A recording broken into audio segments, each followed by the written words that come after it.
बिस्मिल्लाहिर्रहमानिर्रहीम। लाखों करोड़ों दुरूद सलाम नबी पाक सल्लल्लाहु अलैहि वसल्लम पर और उनकी आल पर।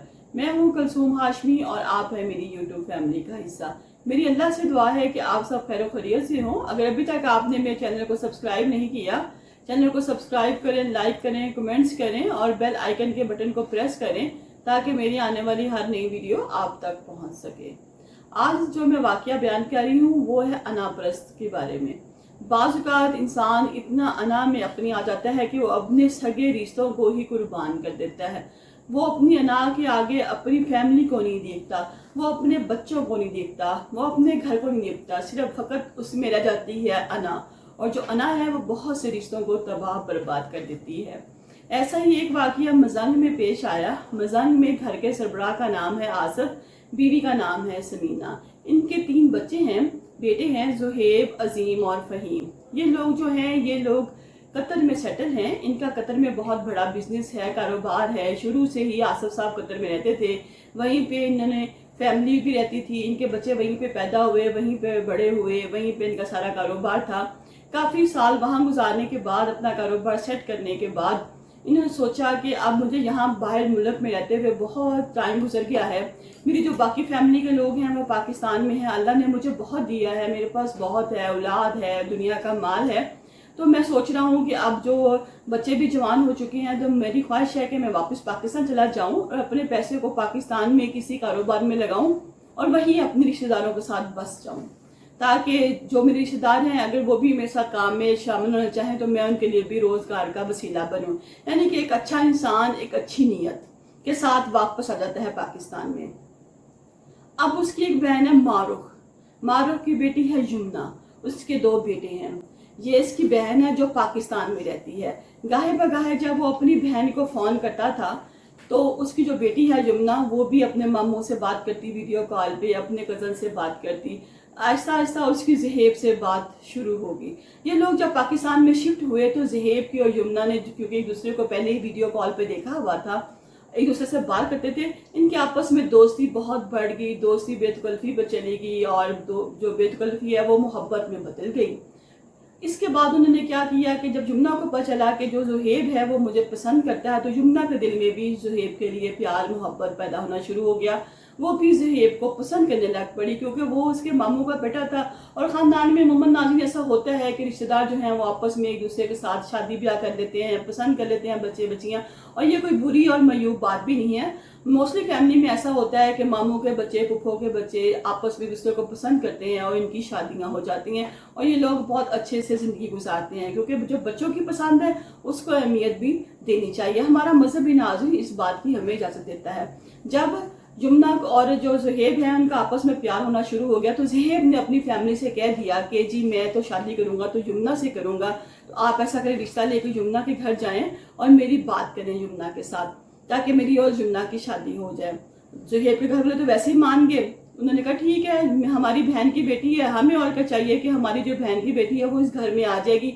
अल्लाह ने बहुत दी है, हम सुकून से खाते हैं, वो भी सुकून से रहेगी और मेरी अपनी ख़ानदान की होगी। बच्ची बुढ़ापे में जो है हमें पूछेगी, हमारा आसरा बनेगी। हम किसी और बहू को ब्याह लाएं गैर बरादरी में से तो पता नहीं क्या हमारे साथ सलूक हो कि ना सलूक हो। वो कहते हैं ठीक है, हमें रिश्ता मंजूर है। आहिस्ता आहिस्ता बात यमुना के घर में भी पहुंच जाती है कि इस तरह जो ज़ुहैब है वो यमुना को पसंद करता है और वो उससे शादी करना चाहता है। लेकिन जो यमुना के घर वाले हैं वो कहते हैं कि हम तो किसी कीमत पे भी रिश्ता नहीं देंगे ज़ुहैब को, क्योंकि हम ज़ुहैब की फैमिली को पसंद नहीं करते, हम ये रिश्ता नहीं करेंगे। बराए मेहरबानी आप ना इसकी तरफ से ना समझे, हमारे रिश्ते की तरफ से हम आपको रिश्ता नहीं देंगे। रिश्तेदारों में जब रिश्तेदार आपस में हो तो बातें निकलती हैं, कोई किसी ने बात कर ली, कोई किसी ने बात कर ली। यानी कि किस्सा मुख्तसर के उसके यमुना के माँ बाप जो हैं और जो खास तौर पे भाई हैं यमुना के वो नहीं माने। यमुना के भाई कहते हैं कि हम ये रिश्ता नहीं करेंगे। यमुना ने बहुत अपनी माँ को मनाने की कोशिश की जो कि ज़ुहैब की फुफ्फो थी, बहुत कहा कि हमारा रिश्ता कर दो, भूख हड़तालें की, खुद को बहुत अजियत दी कि किसी तरह शायद माँ बाप को हम पे तरस आ जाए और वो हमारी शादी कर दें आपस में। लेकिन जो यमुना के माँ बाप थे उनके पास तो नया नया नाज़रीन पैसा आया था, वो नए नए अमीर हुए थे, तो उन्होंने कहा कि नहीं जी नहीं, हमारी तो जो अना है वो बहुत ज़्यादा है और हम ज़ुहैब को पसंद नहीं करते, हम ज़ुहैब से तुम्हारी शादी नहीं करेंगे।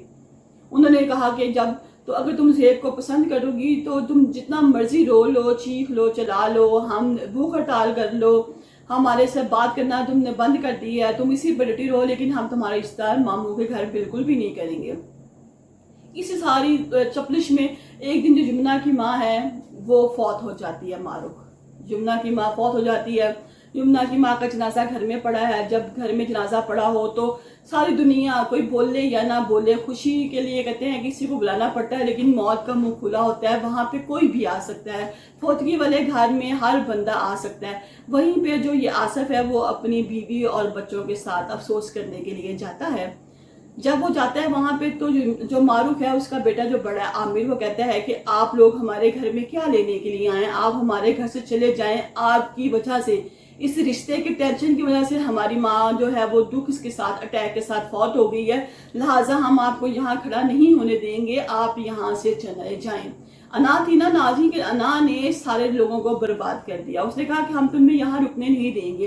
تو اس نے کہا، آصف نے کہا کہ جو مرنے والی تھی اگر وہ تمہاری ماں تھی تو اس سے پہلے وہ میری بہن تھی، ہم ایک ہی ماں کے بچے ہیں، تم سے زیادہ پہلے میرا حق ہے۔ بے شک وہ تمہاری ماں تھی لیکن میری بھی بہن تھی، بچپن میں ہم ساتھ کھیلے ہیں، ہم ایک ہی ماں سے پیدا ہوئے ہیں، تو یہ میری بہن ہے جو اس وقت فوتگی پہ پڑی، چارپی پہ پڑی ہوئی ہے، لہٰذا تم مجھے منع نہیں کر سکتے میری بہن کا منہ دیکھنے سے، اس کی تدفین کرنے سے۔ بہتر یہی ہے کہ تم اس کی تدفین کرو، اس کو اللہ کے سپرد کرو، اور جو بھی کام ہے میں تمہارے ساتھ تمہارا ماموں کھڑا ہو کے یہ کام کرتا ہوں۔ لیکن عامر کسی طور پہ نہ مانا، اس نے کہا کہ نہیں، ایسا تو ہو ہی نہیں سکتا کہ میری ماں کا جنازہ ہو اور آپ لوگ اس میں ہمارے ساتھ تدفین میں شامل ہوں، آپ یہاں سے چلے جائیں اس سے پہلے کہ میں آپ لوگوں کو بھی ختم کر دوں، آپ لوگوں کو بھی ختم کر دوں۔ عامر نے کہا، آصف نے کہا کہ یہ کیسے ہو سکتا ہے کہ تم ہمیں ختم کرو۔ اتنی دیر میں زہیب جو تھا وہ بیٹھا ہوا تھا اپنے باپ کے ساتھ، اس نے کہا کہ بھئی تم عامر کیسی بچوں جیسی باتیں کر رہے ہو، یہ موت والا گھر ہے اور موت والا گھر ہر بندے کے لیے کھلا ہوتا ہے، لہٰذا تم ایسا نہ کرو۔ عامر تیش میں آ گیا، عامر بھاگا بھاگا اوپر گیا دوسری منزل پہ، وہاں سے وہ گن اٹھا لایا اور اس نے کہا کہ میں تم لوگ یہاں سے جاؤ گے کہ میں تم لوگوں کو ختم کر دوں۔ اسی مکش میں عامر نے فائر کر دیا، گولی چلا دی جو سیدھی زہیب کے سینے میں لگی اور زہیب موقع پر ہی اس کی ڈیتھ ہو گئی اور زہیب وہیں پہ مر گیا۔ جب زہیب جو ہے وہ وہیں پہ گر گیا تو جہاں پہ ایک جو پھوپھی کی میت پڑی تھی وہاں پہ زہیب کی میت بھی پڑی آ گئی، وہاں پہ زہیب بھی دنیا سے چلا گیا۔ زہیب وہ جو جمنہ سے بہت پیار کرتا تھا، جمنہ کے لیے بہت کہتا تھا کہ میں شادی کروں گا تو یمنہ سے کروں گا، اسی انتظار میں وہ 42 ایئرز کا ہو گیا، یمنہ بھی اس کے انتظار میں بیٹھی تھی۔ آج اگر وہ اپنی پھوپھی کے مرنے پر آ گیا ہے تو ان لوگوں نے اس کو گولی سے مار دیا، اسے کہا کہ نہیں، ہم تمہیں یہاں کھڑا نہیں ہونے دیں گے، ہم تمہاری رشتہ دار نہیں ہیں۔ اور جو وہ اپنی بہن کے ماتم پہ آیا تھا، اپنی بہن کی فوتگی پہ آیا تھا، وہ اپنے جوان بیٹے کی میت لے کے وہاں بیٹھ گیا، وہ کبھی بہن کا منہ دیکھے اور کبھی اپنی بیٹے کا کہ میں اب کیا کروں۔ پھر ناظرین اس نے جا کے زنگ تھانے میں ہی پرچہ کٹوایا اور خود مدعی ہوا۔ اس نے کہا کہ اس طرح میرا بیٹا ہے، وہ جمنہ سے محبت کرتا تھا، ہم رشتہ لینے کے لیے گئے، انہوں نے ہمیں رشتہ نہیں دیا، اسی رشتے کی بنا پر آج جب ہم اپنی بہن کے مرنے پہ گئے تو اس کے بیٹے عامر نے فائر کر کے میرے بیٹے کو مار دیا۔ ناظرین دیکھیں کس طرح انا کی بھیت چڑھ گئی ہے۔ لوگ پیار کرنا، محبت کرنا، رشتہ کرنا، پسند کرنا ہر ایک کا حق ہے، اور ہمارا اسلام مذہب بھی کہتا ہے کہ جب آپ کے بچے بچیاں بڑے ہو جائیں تو آپ ان سے پوچھیں کہ بھئی آپ کو اگر کوئی پسند ہے تو ہم آپ کی شادی کرتے ہیں، کیونکہ ہمارا اسلام بھی اس چیز کی دعائی دیتا ہے کہ آپ اپنی اولاد سے پوچھیں، شادی سے پہلے آپ اپنے بچے بچی کی رضامندی پوچھیں کہ اسلام نے اس کی پرمیشن دی ہوئی ہے، تو کیوں کچھ لوگ اس طرح کی حرکتیں کر کے آپ ایک قدم پیچھے جائیں اور دیکھیں یمنہ جس کی ماں بھی مر گئی اسی دکھ کے ساتھ کہ اس کی بیٹی کا گھر نہ بچ سکا، جس کو وہ پیار کرتی تھی زہیب کو، اس کی موت بھی واقعہ ہوگی، وہ بھی وہیں پہ اس کی ماں کے ساتھ ہی ڈھیر ہو گیا، اس کے بھائی نے اس کو مار دیا، اس کے اپنے بھائی جو اس وقت کرمنل ہو گئے ہیں، جنہوں نے بندہ مار دیا، گھر سے بھاگ گئے، اس گھر میں ستر ماتم بچ گیا۔ تو کیا تھا اگر یہ لوگ بیٹھ کے، پڑھے لکھے لوگ ہیں ناظرین، یہ پڑھا لکھا معاشرہ ہے، یہ لاہور پاکستان کی بات ہے، مزن کی بات ہے، جہاں پہ لوگ پڑھتے ہیں، علم حاصل کرتے ہیں، اگر ہمارا مذہب ہم اجازت دیتا ہے تو کیا یہ معاشرہ ہمیں اجازت نہیں دیتا؟ اس معاشرے کو بھی چاہیے کہ اسلام کے قانون جو ہے، اللہ نے جو قانون بنایا ہے، بیٹی کے جو حقوق ہیں، بیٹے کے جو حقوق ہیں، ان کو مد نظر رکھ کے فیصلہ کیا جائے تاکہ سب کے لیے امن امان کا گہوارہ بن سکے۔